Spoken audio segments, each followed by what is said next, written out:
Subtema peningkatan ekonomi dan pemerataan pembangunan. Target penuntasan angka kemiskinan ekstrim di Provinsi Banten masih belum sesuai Inpres nomor 4 tahun 2022 tentang percepatan penghapusan kemiskinan ekstrim hingga 0% pada tahun 2024. Penuntasan kemiskinan ekstrim menurut pendekatan komprehensif, terstruktur, kepemimpinan visioner, dan kolaboratif multipihak. Pertanyaannya, apa strategi dan program konkret untuk menangani kemiskinan ekstrim di Banten? Baik, kesempatan pertama kami berikan kepada Cawagup nomor 2. Hitung mundur 3 menit dimulai saat Anda berbicara. Silakan.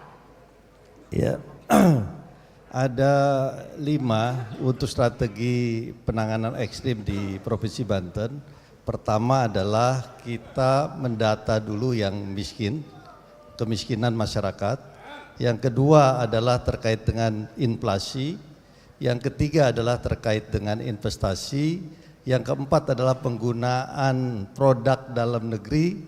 Yang kelima adalah bagaimana sistem pemerintahan yang tidak korupsi. Itu diantaranya. Sehingga 5 elemen ini itu bisa dilaksanakan dengan baik. Dan yang dilakukan adalah bagaimana pembangunan infrastruktur offline dan infrastruktur online. Ini yang harus kita bagi sehingga pembangunan bisa merata, adil dan merata. Infrastruktur offline itu dibutuhkan untuk wilayah selatan. Infrastruktur online itu dibutuhkan untuk wilayah utara. Kenapa demikian? Karena di selatan itu luas wilayahnya luar biasa besar. Berbeda dengan di Tangerang Selatan, misalnya di tempat Bu Airin, itu wilayahnya hanya 160 sekian kilometer persegi. Di Kabupaten Lebak itu wilayahnya 3.000 sekian kilometer persegi. Jadi perbedaannya jauh sekali. Maka Pandeglang 2.000 sekian kilometer persegi. Maka oleh sebab itu berbeda penanganannya, berbeda tata caranya untuk penanganan yang namanya percepatan pembangunan ekstrim tadi. Sehingga kita sudah mulai mendata database kemiskinan yang ada dan juga kita bangun yang namanya infrastruktur. Di antaranya dari sektor pertanian kita bangun embung, kita bangun yang namanya dermaga, kita bangun yang namanya bendungan. Untuk apa? Apabila terjadi krisis air maka air akan mudah dibutuhkan. Terus yang berikutnya adalah tadi dalam penanganan inflasi. Inflasi ini ada beberapa hal yang harus dilakukan adalah bagaimana menggunakan produk dalam negeri. Salah satu contoh nih saya pakai sendiri. Jam saya nih, ini produknya Pandeglang. Maka oleh sebab itu diantaranya adalah untuk meningkatkan UMKM.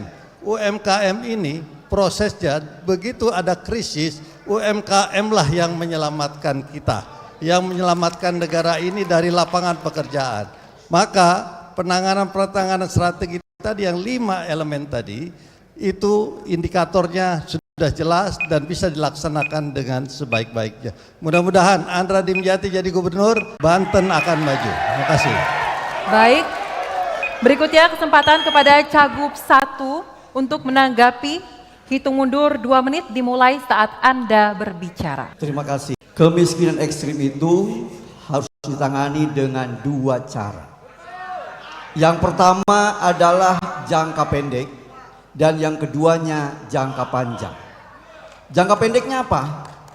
Jangka pendeknya adalah harus dipastikan jangan sampai ada rakyat Banten yang tidak bisa makan. Berarti bantuan sosial yang harus masuk ke situ. Itu adalah jangka pendeknya. Baik itu yatim piatu, jangan sampai hanya karena orang tuanya tidak ada tidak bisa makan. Orang tua yang karena umurnya yang sudah tua sudah tidak produktif, jangan sampai tidak bisa makan. Maka untuk itu bantuan sosial harus masuk ke situ. Itu baru menangani kemiskinan ekstrim secara jangka pendek. Yang keduanya dalam jangka panjang. Apa itu? Mendidik anak-anak kita yang nganggur, jangan sampai mereka tidak dapat penghasilan. Maka untuk itu gimana caranya? Kita dorong bagaimana itu cara kita di BLK. Kita punya BLK Mobile nanti. Jadi bukan lagi saatnya sekarang rakyat yang mencari pemerintah, tapi pemerintah yang harus turun ke rakyat, melatih anak didik kita. Itu baru. Begitupun juga jangka panjangnya bagaimana jalan-jalan rusak selama ini. Infrastruktur kita dorong bagaimana dibangun jalan poros desa adalah jawaban sehingga Banten Selatan ini bisa maju. Itu cara menangani kemiskinan ekstrim secara total. Ada dua cara. Yang pertama ada jangka panjang, yang keduanya adalah jangka pendek. Dua-duanya harus terpadu. Barulah yang namanya kemiskinan ekstrim ini bisa teratasi dengan nyata. Terima kasih. Baik, waktu masih ada. Baik, berikutnya. Kami mohon kerjasamanya kepada para pendukung paslon untuk menjaga kondusivitas agar acara bisa kita lanjutkan kembali. Berikutnya kami persilahkan kepada Cawagup 2 untuk kembali menanggapi. Hitung mundur 1 menit dimulai saat Anda berbicara. Jadi strategi ekstrim itu, penanganan ekstrim sebetulnya ada dalam misi kami, yaitu 8 misi. Saya paparkan sekarang biar paham bahwa misi yang pertama adalah, kalau saya namakan namanya berkah CS. B-nya itu bersih atau bagus. Jadi Banten bagus dan bersih itu adalah betul-betul penanganan yang bebas pungli. Terus yang kedua adalah Banten sehat. Tapi sebelum sehat berkah BE, E-nya elok. Elok itu indah. Bagaimana menjadikan Banten itu elok dan indah dalam lingkungan hidup yang bagus, environmentalnya bagus. Terus R-nya adalah ramah, Banten yang ramah. Ramah dalam arti adalah kita gotong royong dan kebersamaan. Dan juga seterusnya yaitu kesehatan dan pendidikan. Sehingga kita programnya pendidikan gratis. Makasih. Baik, waktu habis. Mohon tenang Bapak Ibu, mohon tenang. Jelajahi cara baru mendapatkan informasi. Download Metro TV Extend sekarang.